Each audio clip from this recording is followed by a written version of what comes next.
Welcome. This is an introduction to Minnesota assessments from the Minnesota Department of Education, the Division of Academic Standards, Instruction, and Assessment. We are so glad that you have agreed to help us out on our MCA review committees. In this introduction to Minnesota assessments, we focus on 10 commitments to equity from MDE. Specifically, we are looking at measuring what matters and monitoring the implementation of standards. These may be obvious because, of course, we're focusing on assessing students on the MCAs and the alternate MCAs. But while we're doing that, we need to make sure we're prioritizing equity.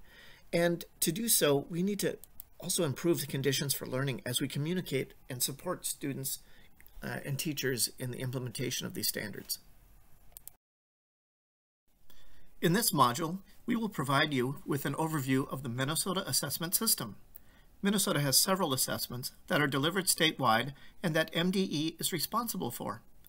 Minnesota requires enrolled EL students to participate in the English language proficiency assessments, which are Access or Alternate Access.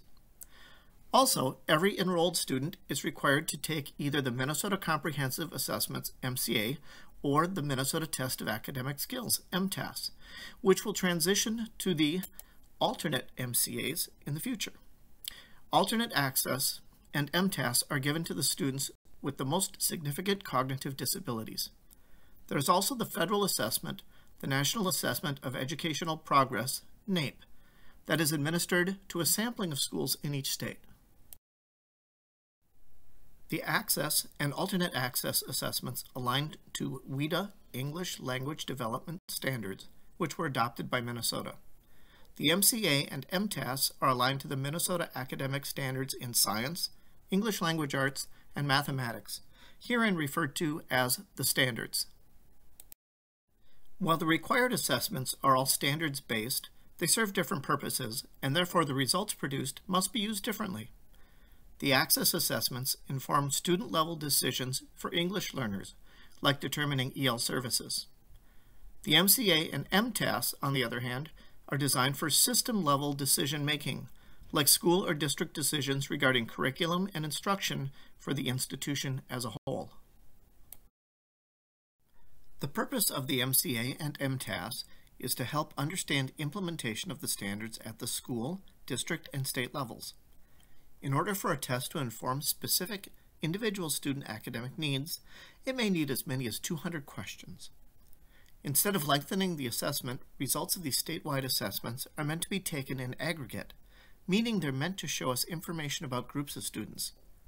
Aggregate data provides insights into when and where systems are successfully implementing the standards and are in need of more successful implementation to improve academic achievement and equity. The data from the state is collected only once per year and shows only one part of the whole story.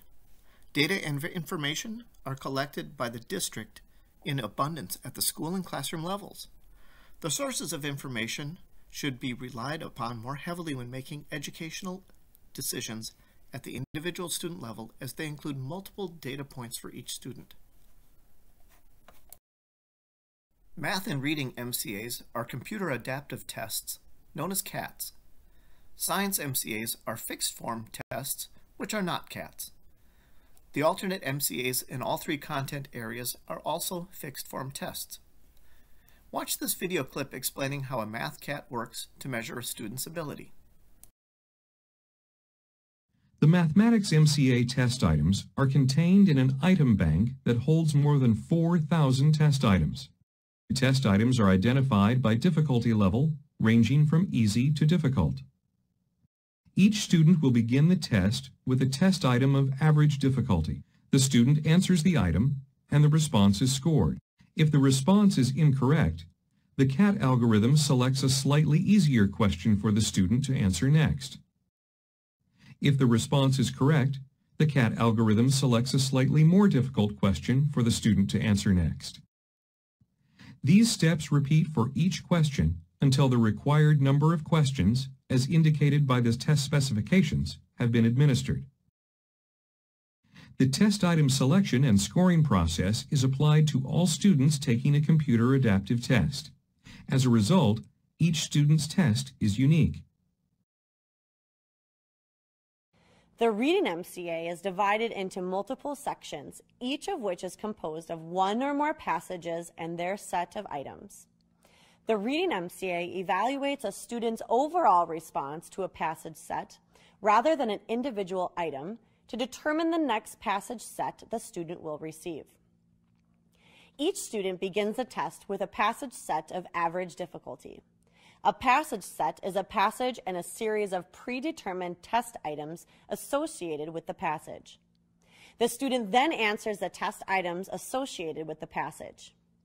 The CAT algorithm scores the set as a whole and selects a slightly easier or more difficult passage set based on the student's responses to the first set. As the student progresses through the test, the CAT algorithm continues to select an appropriate passage set based on the results of the previous passage set. This process continues until the student has completed the designated number of passage sets and test items. The test item selection and scoring process is applied to all students taking a reading computer adaptive test. Students will advance through the test at their own pace and receive passage sets of different difficulty based on individual performance. As a result, each student's test is unique.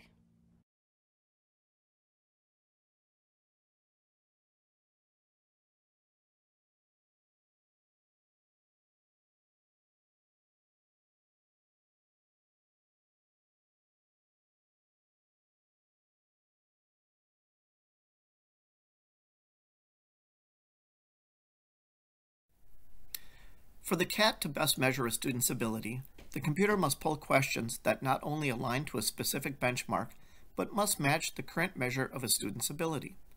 To do this, the item bank needs difficult items, easy items, and everything in between for each benchmark. So why do we use a CAT for the Math MCA? First of all, it is required by Minnesota law. Second, a CAT can provide more precision in measuring a student's math ability by using fewer questions, because it adjusts to provide questions at the student's math ability. This way the test can be shorter, and who doesn't want a shorter test? Now watch this short video clip explaining how a fixed form test works. The video is specific to the science MCAs, and the alternative MCA is very similar. The Science MCA is an online fixed form test, which means the content of the forms is determined prior to the testing window. There are several variations of the test that differ only in the spiraled sequence of the scenarios and in the field-tested scenarios inserted into the test form. A fixed form test uses the same scenarios and items for all students. However, each student's performance on the test will result in a unique score.